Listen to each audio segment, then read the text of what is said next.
Sherri Stevens, welcome. I feel so honored and blessed. As you know, you are one of my mentors. I know you're very much a behind the scenes kind of gal, but you are a change maker. You are somebody that is really changing the landscape for women. And I so applaud you and appreciate everything you're doing. You're the owner of the Women's Executive Network. And I know you have an incredible story. And I am very fortunate to be speaking with you, or I feel very fortunate to be speaking with you today, because you have really been behind the scenes. Being an investigator, I can't find too much on you. And short of, coming there and following you, which wouldn't give us your amazing history, I am thrilled that you're starting to talk about your journey. Thank you. Yeah, it's Oh, time. you know what? It's You're time. welcome. So I understand you sort of just started chatting about your journey and where you are today. Do you mind if, you share with our listeners, for those of you who don't know who Sherri is, would you mind just telling us a little bit sort of where you kind of started and maybe what you wanted to do when you were growing up? Because I was laughing at reading that you went to the School of Hard Knocks. Love that. I love your sense of humor. And then I think you went for travel and tourism, and you did not go there. So do you mind just to share a little bit with us? Sure, absolutely. Thank Well, you. that was a long time ago, but yeah, my goal when I was 7 years old, I'm a very determined young girl. I want to be a flight attendant. That was all Wow. I wanted to do. Now, how that came about was kind of out of a bad situation. And I think as we go through life, we have to look at those situations and see, what are we learning from them, and how do we move forward from them all the time, right? You just can't stop and not move forward. So how do you deal with those fears? Right. So when I was 5 years old, my father passed away, Oh, I'm and sorry. it was pretty tragic. He was 1967. He had he was manic depressive. He had bipolar, and he could be very violent when he wasn't on his, what I used to call his little girl happy pills. Oh, right. So there was one particular night where Mom actually had to, she's a very strong woman and she's 94. She, oh, Yeah, she is my strength, and I just, my role model and my I best friend. love that. I have an 87-year-old mom, and I'm the same. She Oh, lives so with us, and it's a blessing. and I'm sure your mom is very strong. So there was, sorry to interject. So one It's night okay. she, So one night my father was having a violent attack, and she actually pulled me out of the bed. It was really dark at night, and she actually put me in her arms, and she carried me, and she ran all the way to the little town that was about 2 miles from our home, oh, just to find safety. And when he was on his pills, he was an amazing man. He was very creative, almost an inventor of sorts. And wow. so what happened is, because of the fear that we had, we didn't know, how he was going to react next. We moved into an apartment. So Mom moved out of the house into an Is apartment. it just the two of you? Is it Yeah, just I have a sister and two brothers, but they were already gone. I'm the youngest. a My four? oldest of four. Yeah, my oldest brother is 10 years older than me. So they were already out of the house Got because it. of the situation. And so Mom rented an apartment in Woodstock, Ontario, and we went and we lived there. And as when you're younger, there's certain things that you remember. And I remember this one day. It's like a motion picture just running in my head. I remember every single detail. I was in the tiny apartment. I was sitting in my pajamas. I was at the kitchen table having my peanut butter on toast, and I was about ready to go to school. It was like, I think it was like September 5th or something, this first day of school. You remember so much detail. I love that. This was one of your aha or changing moments, if you Yeah, remember it was a that changing. that vividly. Love it. Okay. Yeah, and she was making me my lunch, and then there came a knock at the door, and two policemen came in. And then I just saw my mom. She just broke right down. They took her to this chair in our living room, and it was this yellow brocade flower chair. This is really important. It's the chair that my dad used to snuggle with me in and read to me.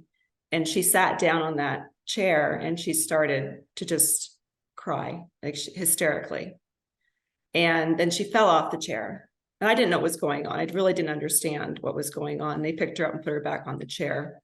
My uncle came and got me and took me away. My father had actually passed away. I'm sorry. So he had escaped from the institution, and he was on the way to our home. We had put him back in the institution because he needed help, right? And he escaped, and he was about, probably I would say, another couple miles from our home, and they found him on a railroad track. So we don't know if he just laid down, was tired, or if it was intentional. So that was a very defining moment in my mom's life and in my life. I didn't learn till years later kind of what had happened to him that night.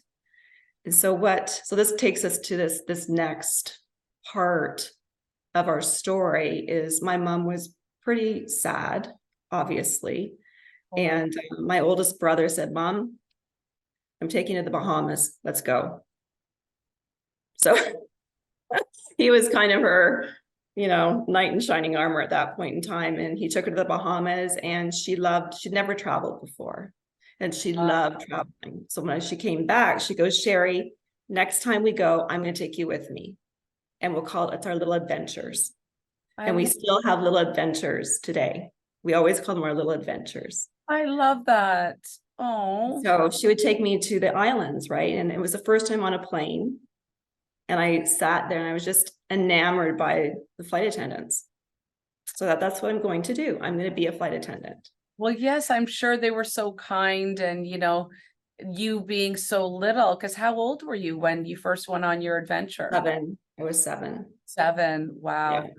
Look at that. And it left such a big impact on you that you wanted to become a flight attendant. But how funny that as you're saying this, aside from all the hair standing up on my arms, it still seems like, just because I know the ending, right? It's like when you read the end of a book, not that this is even close to your ending, but sort of up to present, it seemed like even then you were sort of about lifting others. Of course, you had your own feelings, right? But you were about lifting your mom because you saw the incredible sadness that she had within her, right? Mm-hmm. And it seemed like you wanted to lift that sadness regardless of how you did it. And in your mind, it was you were going to go and be a flight attendant and get discounts or free flights or whatever the case may be. Do you think that's sort of why you think that started like that? I think it was, I probably didn't know at the time, but I like adventures. I get bored very easily. And I think it was just this world that I'd never seen before, right? This going to different places, right? Being able to just fly away. Oh, right. Just to maybe to escape. I don't know. I was 7 years old. I don't, it wasn't really looking at it that way, but I knew exactly what I wanted to be when I was 7. And ever since I was 7, I would write to the airlines, right? I would go to the library. I would get books on what I needed to do to become a flight attendant. Because there were height restrictions and weight restrictions back then, right? Like there were no ESA laws or diversity, equity, inclusion, right? It was, you had to be a certain height and a certain weight. If you were over that weight or you didn't meet that height restriction, you didn't become a flight attendant, right? So here I am, like 7. I keep, "Mom, how high am I?" "What's my height this year? Mom, what's my height?" Measure me, take my weight. Exactly. that is adorable. And so did you ever become a flight attendant? Yeah, yeah, I Okay. did. Yes. For So how I actually went to Seneca College, and that was the travel and tourism. So I took a course called Flight Services, Oh, wonderful. and there were about 1,500 applicants, and they were only taking 50 for the course. And I was fortunate enough. But I always, women, I think it's really important that, they say don't sweat the small stuff, don't sweat the details. I disagree completely. I Oh, think we tell me have why. to, because most people don't, right? So you don't stand out. You're not unique. You don't look like you want that job, or that you want to be awarded that project in your business or that contract, Oh, right? I So love that. So you kind I of flipped it, sweat. and you're saying you flipped it and said, do focus on the small Yeah. stuff and the details when you are going for something. Don't just kind of jump into it and say, oh, I don't know, it'll figure itself Right. out. Some Just things are okay to be like that, but you're more like, you know what? I want the details. I want to stand out. I want to see them to see how exceptional I am, right? Is that sort of what you're yes. saying? I love Yeah. that. That's such a different message than what's been sort of streaming through everywhere, right? They're saying, oh, don't sweat the small stuff. But I like your spin on it because it is attention to detail. It is. I believe that sort of Yeah. got you to the level where you're at. And so then you decide to do sort of a 360 and go into a completely different business. Do tell. So the flight attendant thing didn't work out. Everything that I did to get there, and then I hated it. Like, I absolutely hated it, and I was devastated. So I have been living in Toronto for 8 years. I moved out of Toronto, broke up with my fiance, boyfriend at the time. Went home, no money, no man, no job. 1990 recession. Had no idea what I was going to do. So here I am in my pajamas again, In my pajamas again. I love that. sitting on my mom's couch in her apartment. Oh, yeah, and And she probably loved it. You guys probably had the best girl yeah, time. But anyways, okay. and we did. And I had my dog, Misty. Misty, yeah. Which I'd had him since I was 13, and he must have been 100 years old by then. Oh, So French poodle, I think, yeah, right? the French poodle, Misty. Yes. And So, okay, I gotta just stop you because before we started this, for the listeners who are not gonna get the blooper version, and we don't have a blooper version, but you said, oh, my dogs are probably gonna bark. And my answer was like, oh, good. Cause I love just the reality of it all. So do you have French poodles now, or what? Do you have no, one or two, or who do you have no, now? we have 4 dogs. Oh, I love it. What And kind? they're shelter dogs. They're from a shelter in Mississippi. God Yeah. bless you. You are just that person, aren't you? I love that. I watch, there's some shows that, and it's not about the shows, but just some reality shows of people that actually do rescues. I can't even watch them. I'm just, I I know, want it's to go and heartbreaking. I want to go and take them all. And that, we've never, because I've had young kids, doesn't really matter. I have one dog, but our next dogs will be rescue dogs. I think it's just They're the such best. a gift, They're the best. right? And so Mhm. what kind, do you mind if do you know what kind they are? Are they kind of mixed? Yeah, they're mixed. A lot of lab in them. Yeah. And their I ages love that. range from 12 years to 1 year old. Oh, And the you are 12-year a old and the 1 year brave old don't get lady. along. They don't You're get along. Oh no, you're so brave. And see, that's why I have a Frenchie. And everybody's like, oh, and all my friends that have Frenchies, they all have two. And I'm like, okay, I've got 4 boys, plus my husband, plus my mom, plus, plus, plus. I'm like, I don't even want a goldfish. But like you said, my dog doesn't like, I don't want to say doesn't like other dogs, but she's like sort of territorial. So I don't know. So what do you do when they're kind of, because probably the little Just one wants to play with the big one, right? yeah, she does. And because she knows that the oldest one doesn't really like her, she She tries tries even harder. She tries harder. harder, and it doesn't work. Oh my God bless, right? Oh, I love that. And I know not everybody is a dog or an animal or a cat person, but I just have this bond with people that are animal people because you know what? They really are, sort of going into what the amazing things you're doing now. You're giving a voice to sort of the voiceless, right? And animals, most of them, even ones that have been severely abused, there is just such an unconditional love or a need to be loved and to be heard and to be seen. And God bless you, you have four. You are a brave soul, let me tell you. It's fun. I don't know how I do without them. It's I fun. know. Yeah, we don't have children, right? So they are our children. Yeah. Yes. Oh, Yes. I have children, and it's so funny because, but I have all boys. I have the four boys. So I have the Oh, girl dog. So I come home with all this pink and these little outfits, and the kids are like, I remember when you used to come home with gifts for us, but ever since you got that, and I'm like, yes, because she can wear pink and you can't. It was that's just funny. funny. But Oh my yeah, goodness. you know what? Because no matter what, they're always there for you. They love you. You walk Yeah. in, they don't give you lip back. Well, sometimes, but Yeah, sometimes they do, but that's love, okay. love, It's love the fun in fact it. you have rescue dogs. And so you are now giving this up. You're in your mom's apartment. Yeah, And not knowing what I'm going to do next, have no clue because I didn't prepare for anything else, right? Just wanted to be a flight attendant. that was your So that dream. dream was realized, Yeah. right? It's okay. It was realized. And I came to understand that, that's the positive that came out of this situation is that you actually achieved that goal. Now, stop feeling sorry for yourself and focus. What's your next goal? What do you want to do with your life? Did you hear that, So, ladies? Stop feeling sorry for yourself and say next is what I'm hearing. yes, Love that. yeah, It's hard to yeah. do, but love that mindset. Okay. And I'm very faith-based. So I rely a lot on God and what his purpose is for my life as well. So that was a very big part of how I moved forward during that time frame. So your spirituality, you really turn to your faith, and doesn't matter what you call it, God, the universe, or whoever's, what listening right now, you have to have sort of, not have to, it is very helpful in life to have the foundation of some It kind of, grounds you. It yes, does I ground you. 100% agree.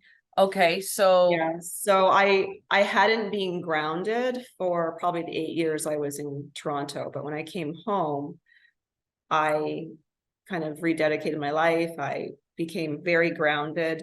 And then I just kind of prayed and I waited. And then an epiphany came to me. And when I was in Toronto, I'd worked at a staffing service, a major one. And so I thought, well, that's what I'm going to do here then. I'm in Woodstock. It's a small town. It's like 30,000 people. There must be a staffing service here. So I went and there was only one. I thought, why is there only one? Where's their competition? yeah. So I said, you know what? I have no idea what I'm doing. I don't know what this means, but I'm going to start my own company and I'm going to start this staffing service. So you didn't have all the small details though at that point. So I love the fact no, so that that's you that's used the both. thing. Yeah, that's the thing, right? Like I'm a risk taker, so I don't wait until I have everything lined up perfectly. That's So what I I'm know saying. It's neat that's how kind of yeah, you it's different. combine the two, which no, I'm just saying, and for people that are either in the midst of changing their career or their path or their journey, I love the fact that you don't have to be just okay, well, this is the way that I am. You combine the two and they really complemented each other, because when it served you to be really detail oriented, you did. But when you wanted to take that risk, you're like, it sounds like I believe in me. I'm choosing me and I'm going to go forward because I know I'm going to work it out. Right. I love that, Sherri. So then you decide I'm going to be the competition. And then what happens? So I got my business cards. Back in the day when those mattered. Yes, I love that. And I thought, what's the focus going to be in the business at first staffing? Am I going to do industrial, administrative? Like where's my focus first? So my focus first was because what I knew was administrative work. So I had taken typing all the way through high school. So I worked as an executive assistant in Toronto. So I knew what that entailed, what, the skills necessary. So I bought $100 typewriter. I read that. I And love the fact that you bought a typewriter. I bought Yeah. a typewriter because the computers weren't really a thing. Yeah, this is 1990. And Yeah. I went and I dug up my old typing tests from high school. And I started to create, policies and procedures around how I was going to recruit and test these women and men for these positions. And that's how it started. My brothers let me kind of answer their phones at their car dealership. They had a used car dealership, so I'd answer their phones in the morning, and I would do my interviewing in the afternoons, and I'd go out on sales calls in the afternoon as well. Wow. Had no clue what I was doing, But like you none. hustled. You hustled, and you're that personable soul that people sort of gravitate towards, right? That's sort of what I see. I think, even look at today, people are not buying into businesses, they're buying into the founders and the CEOs Yes. and the people behind the business. So that's sort of how I see your success there. Would you say so? Or I think so. Yeah. I mean, I believe so. I think I'm relatable to people. Because I know I'm down to earth. I know I'm not, this is who I am. And I'm very compassionate. I'm a very caring person. And I think that probably shows through in the conversations that I have especially with the women, especially right now, even on Zoom, there's always a connection. You can always find, a connection with somebody. There's always something that you will have in common, and you just have to find it. that is so true, and such amazing insight, because a lot of times people, and it doesn't matter if they're anxious, they have anxiety, or they're like, well, I want to call these clients, but I don't really know what to say. And I get a lot of that from people too. And I think, if you're organic, if you're, like you said, kind, if you're compassionate, the conversation will come. Somehow women always bond over something.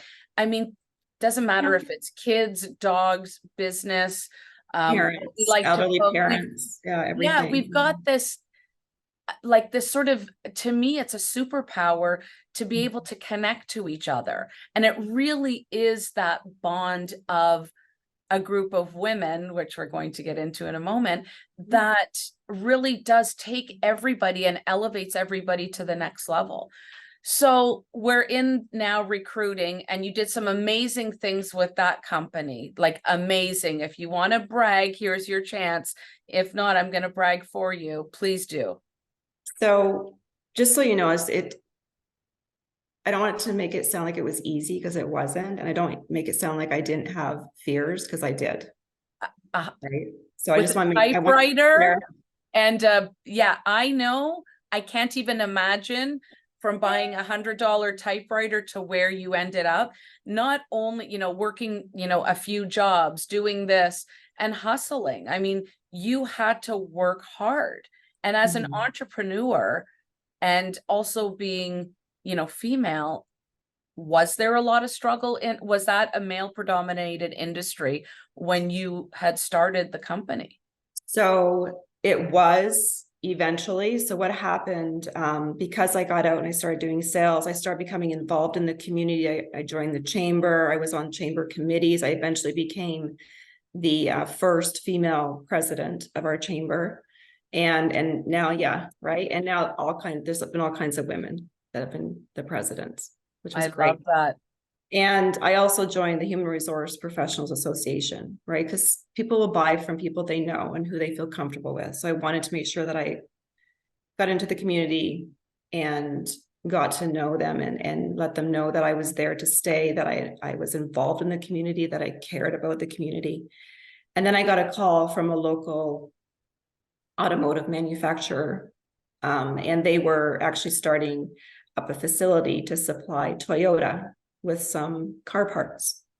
And they called me in and they said, so can you do this for us? Can you give us 25 production associates to start with?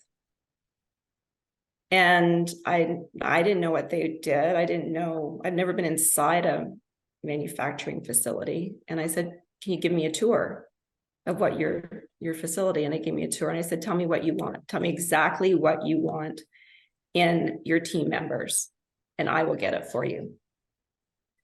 And that's how that happened. So that company grew to be one of our largest clients in Canada and the US, upwards of $15 million.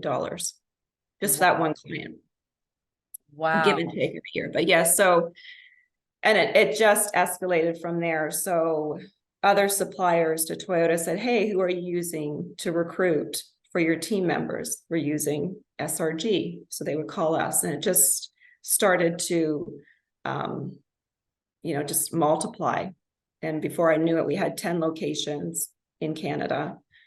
We had 2 locations in the US. We grew up from, first year I did $18,000 to $30 million company. And then we had offshoots. We had other offshoots. High 10, high 5, all of that. I love these stories. I have the goosebumps. You are so inspiring. You see what I mean?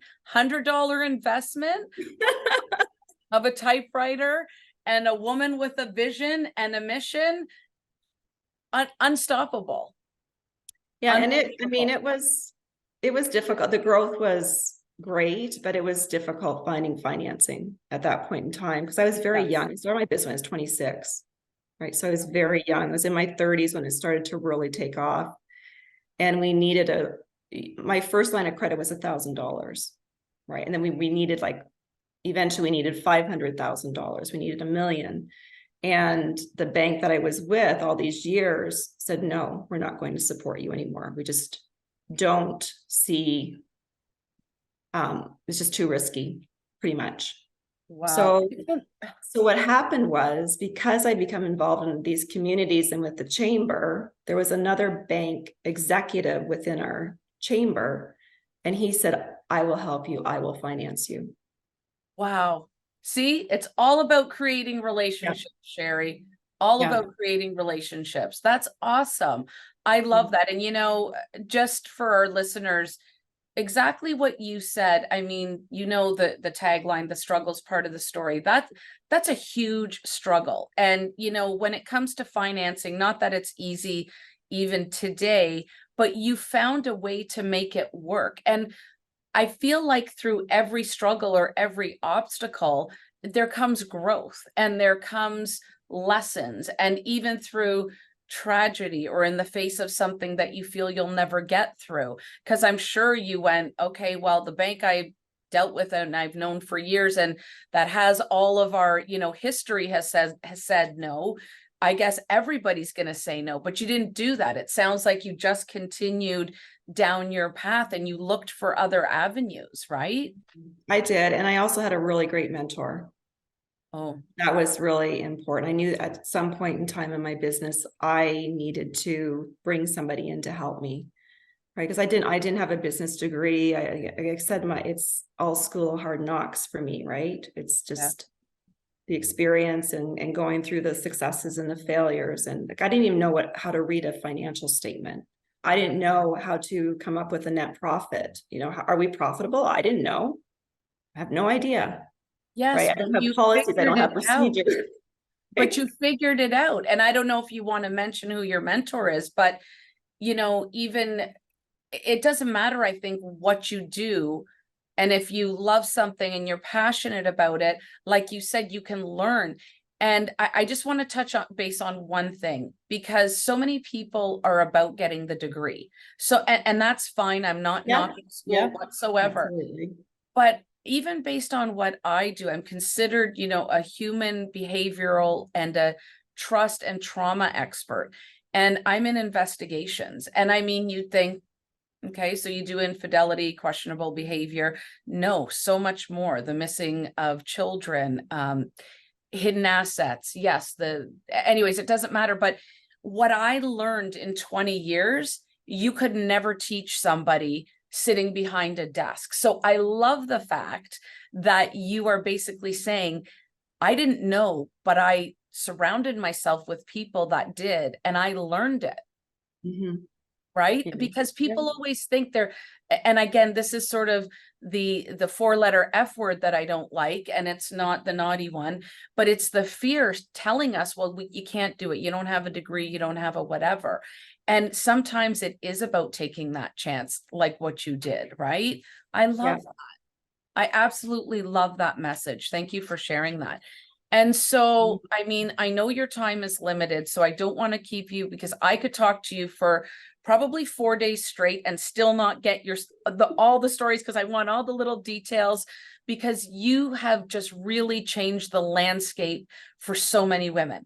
And so, sort of fast forwarding into sort of the end of that amazing business, what happened when you decided to transition? So I'd had SRG in Canada for almost 30 years, almost. And I get bored very easily. So for me to have that business for 30 years, it kept me pretty engaged. And there was always something new, which I love. I love new projects and new customers, new initiatives. Hmm. But there came to a point where, okay, I think it's time. I think it's time to do something different. And we'd always had one of our goals was to make an acquisition. That was always one of our goals. And also to do something for myself. So when I say that, I mean, because I don't have children, like where is my legacy? What am I leaving behind? You know, I have 30 years of almost 30 years of all this expertise and experience, right? And all these challenges I've been through, all the successes, the hills or the valleys, the mountains, right? Like, what am I doing with all this amazing intel that I have? Mhm. You know, I need to share it, right? Mhm. I need to help other women who are struggling, whether they're entrepreneurs, whether they're corporate executives, wherever they are in their epic journeys, right? So I need to give back. I really wanted to do that. And I put it out there, and then an opportunity came up for me to purchase the Women's Executive Network in 2015. And I thought, yeah, I think this is it. You know, it satisfies everything that I want to achieve next in my life. So I I sold the business. I sold Canada. I didn't sell the US. I still have the US entity. Mhm. But yeah, so I bought 2015, I purchased WXN, and I want to tell you that it was the best moment of my life, but it wasn't. It was probably one of the worst times in my life. And there were a few reasons for that. Um, I had separated with my husband at that time after we'd been married 30 years.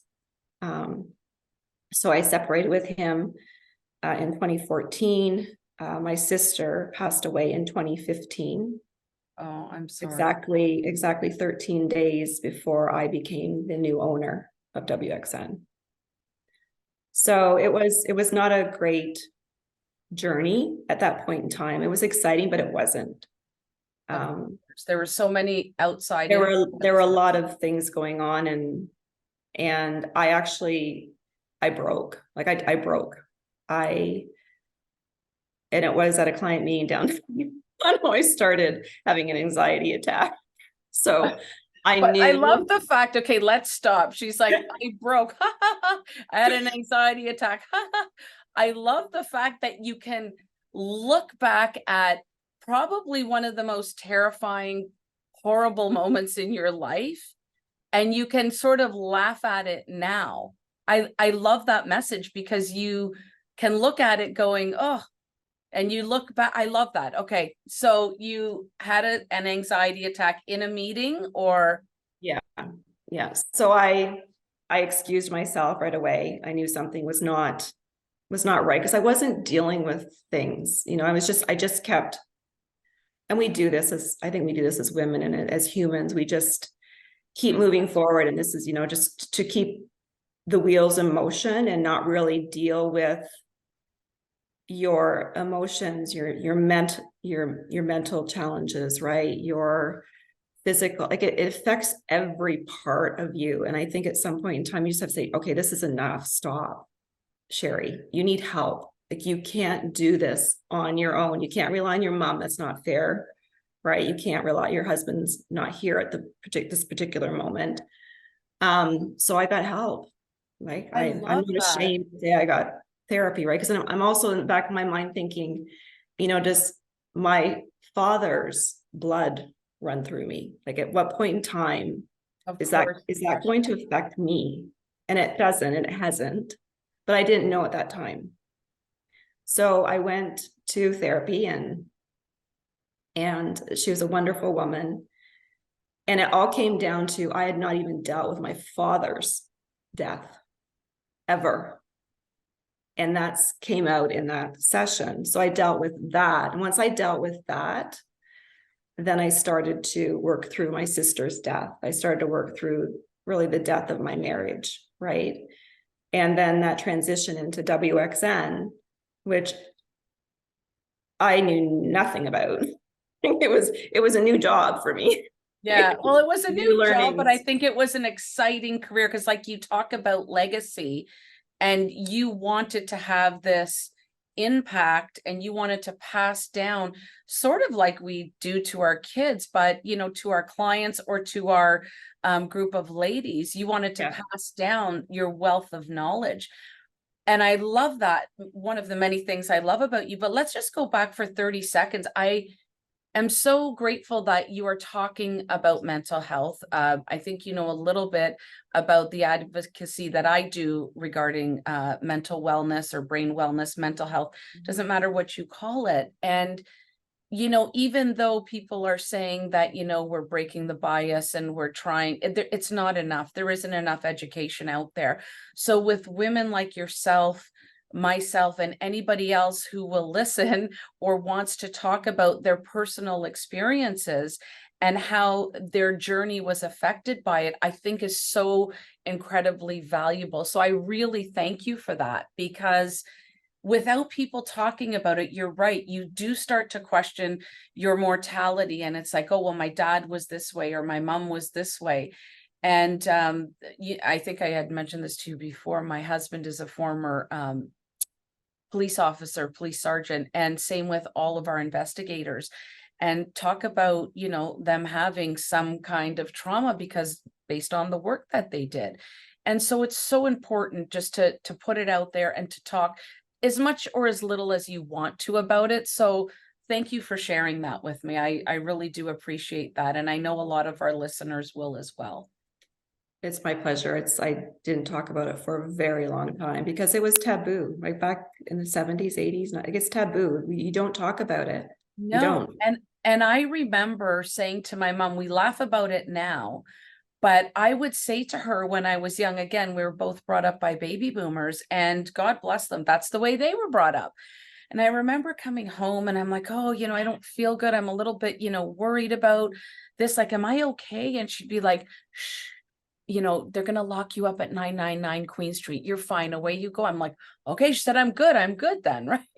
And away we went. And, then many decades later, there you're sitting in the therapist office realizing you haven't dealt with your childhood trauma. And Yeah. everybody has something, right? I don't care who you are, what Mhm. situation you're in. And trauma doesn't always have to be, let's say, the same, your trauma, my trauma, and everybody else's. It's all different, right? And I think it was Brene Brown that said, when you suited up in that armor to protect that little 7-year-old girl that had just lost her father, you don't realize, nobody teaches you, there's no schooling around, changing the armor, right? Because it no longer serves us as adults. And so good on you for being able to, I know it was probably the onset of your panic attack. And I laugh because I remember you laughing. I'm not laughing at it, but it was probably the onset of the universe or your body saying, you need to stop and you need to deal with this because it's not going to be good. Right. Yeah. And so Exactly. you did that. And so did things get better quickly after you kind of started that Yeah. therapy and your new journey, right? Yeah. I mean, it was a release for sure. I'm not sure if it was quick. I mean, it takes time. I was still learning WXN about WXN, and because it's very different birthing your own company Sure than is. buying somebody else's, right? Because it's a different culture, there's a different way they did things differently than how you might do it, right? So there was all that during the first 2 years of, okay, what is really important to me as a woman? What's important to our clients? What's important to our members? What do they want to see in this organization? So we went through that whole dissecting of every single And program, reorganizing and everything, reorganizing, right? And it is mine now. Like I'm not trying to fill anybody's shoes anymore. And that's how I felt at first, right? Was trying to fill the previous owner's shoes. And I don't feel that way anymore. I have my own shoes. I like my shoes.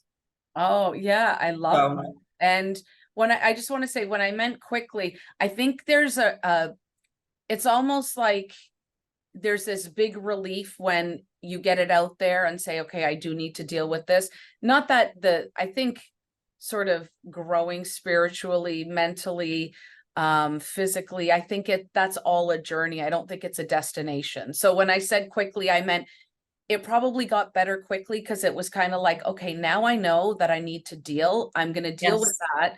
And, yeah. but now I can sort of be open to new things, which it sounded like you had a lot of change within that 1 year that maybe Mhm. kind of shocked you into saying, okay, let's unpack this and move over here, right? So, the things you've done with WXN, share a little bit. I know we've gone over our time a little bit. I've got one quick closing question for you, but share a little bit about sort of what you've done. And I know you've got some really exciting things happening in November as well as coming into the new year. Can you give us a little bit, a little sneak peek into what's happening? Yeah, sure. So it was a complete transformation of WXN, and it still will continue to be, because if you're not changing, you're not growing, you're not innovating, your organization, your career, whatever you're doing will die. It just will. So we're always thinking about innovation. What can we do next? What can we bring our members? What can we bring our clients? And the first thing we did, which was key and priority in 2016, 2017, was really look at who are the women that are part of our organization. From the awards, from Canada's Most Powerful Women Top 100 to our members, to who's attending the programs.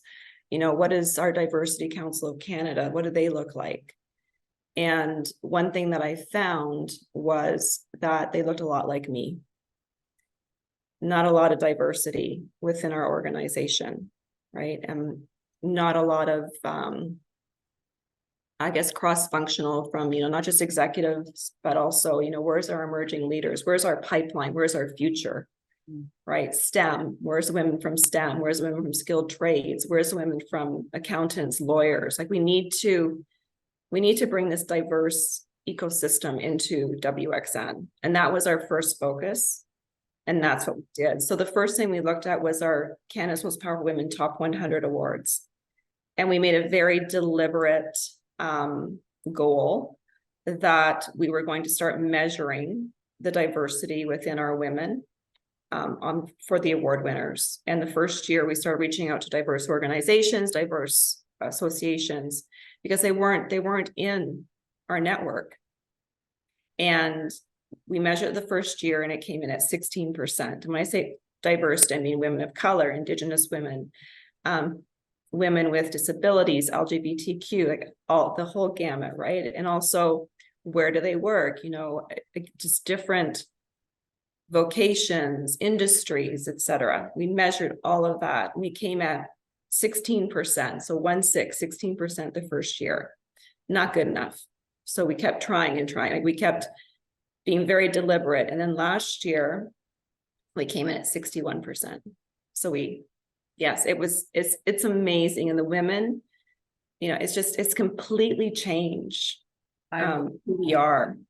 And I love it because it's beautiful. And it's the way it should be. It sure is, because that really is your, WXN's core message is the diversity and lifting all women. Yeah. So one of my favorite sayings is that, regardless of gender or obstacles or anything, right? But it is about, like you said, inclusion and being deliberate about making sure everybody is in, kind of your circle of what it is that you're doing. Like you said, whether it's the boards or whether it's internal or the winners or the nominees, it sounds like you're doing it across the board. Yes. That Yeah. is so beautiful and so incredibly important. And so you've got the awards coming up in November. Yes. You want to November tell us a 30th. little bit about that? Yes, this will be I think it's our 21st year with the awards. And it's going to be at the Royal York on November 30th. We'll be celebrating our 2023 winners across, I believe it's 10 or 11 categories. Yeah, usually about 800 people at the gala. It's an amazing event. First class, just beautiful. I love that. And so in January 2024, in and around there, can you tell us a little bit about what's happening with the company? So we did a soft launch in WXN USA. So that's why I'm in Arizona.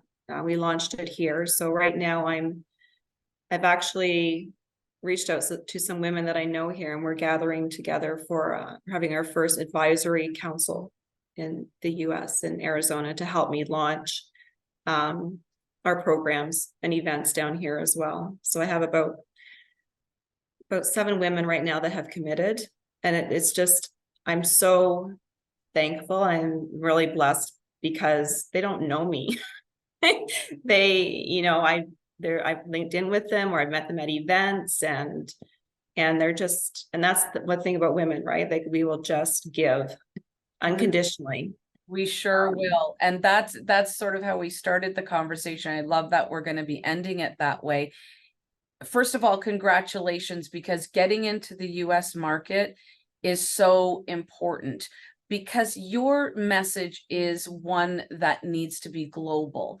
And everybody starts, somewhere, and what you have built just in Canada alone is, as I said, big applause and a big thank you from me, but from all women, because you bring such awareness to things that are so incredibly important for equality, for opportunity, right? And, to me, it's the natural next step that you would be in the US, right? And I also know that going sort of global like this is a big undertaking. How do you feel about that? Excited. I'm a risk taker, right? Yeah, I get bored easily, so this is really exciting to me. It's new territory. And you know what, though? I think you are, if I really sort of look back, because weren't you doing interviews in your basement with Misty?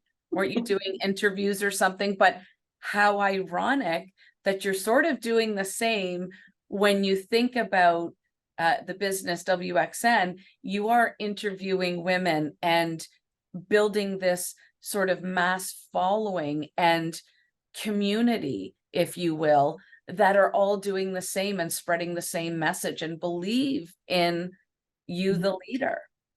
Yeah, exactly. Yes.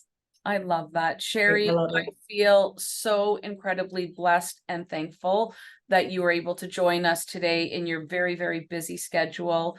The best hugs and kisses to you. I know I'm going to be seeing you in November. And if you have any other things that you want to say, please, you can still say them now. Otherwise, we're going to include all your socials, obviously WXN. And if you want to get a hold, become a member, everybody will be able to see it down below. Do you have any final words for us? Because I have one last question if you do not. I do. So I have some good news. My husband and I reconciled. So we reconciled. So we're celebrating 33 years this year. So. Oh, I love love stories. That is awesome. So that is going to be a whole nother podcast for real in itself, because based on what I do for a living, I have a lot of people that get through, and I don't even know what it is, and I don't need to know why you guys separated, but they get through, infidelity, addiction, questionable behavior, just growing apart, whatever the case is. Infertility as well. They get And through. infertility, the death of a child. There's so many things why people separate. Actually, my first TED Talk, which fingers crossed will be soon, is who are you in the face of tragedy? I Right? love And that. it's sort of, who are you when these kinds of things happen? And most of us fall apart, right? And rightfully so. There's the loss of something, but I would love to talk to you about that again another time. But I am so happy for you and your husband. When did you guys find your way back to each other? Do you mind if I ask? So you kind of split in 2015 or 2018 in there, 2018. Yeah. is when you got back. Yeah. I love that. Well, he is one lucky man, and I'm sure you're a lucky woman as well. But I love the story, and that is part of your legacy, as well as everything else that you're doing and building. Sherri Stevens, WXN, thank you so much. Thank you so much. Thank you.